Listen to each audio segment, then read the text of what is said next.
kahit ganito pa siya kaganda mga aswang, hindi talaga siya sulit. May glycolic acid to mga aswang para maging fresh yung skin natin. Yung tipong lilingon ka kapag ka naglalakad ka at tatanungin ka, "Oy kuya, ate, ano bang gamit mo?" Pwedeng mauna muna mga aswang na basahin mo yung mukha mo tapos i-apply mo to. Pero sa akin mga aswang, directly na kasi minamarinate ko talaga yung mukha ko dito.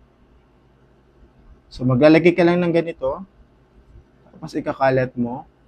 Siyempre maglalagay ka yung tingin mo na sakto.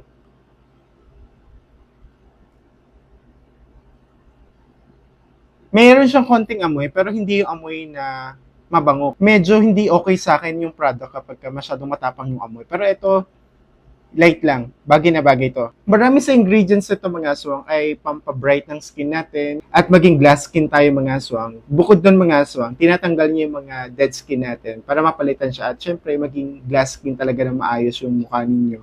Kikintab kayo na para kayong mga araw. Kaya lang mga aswang, hindi ko talaga siya masulit. Kasi kapag nakita naman to ng kapatid ko o ng ate ko, tapos ginagamit ko siya, siguradong sigurado na kukuhanin na naman nila.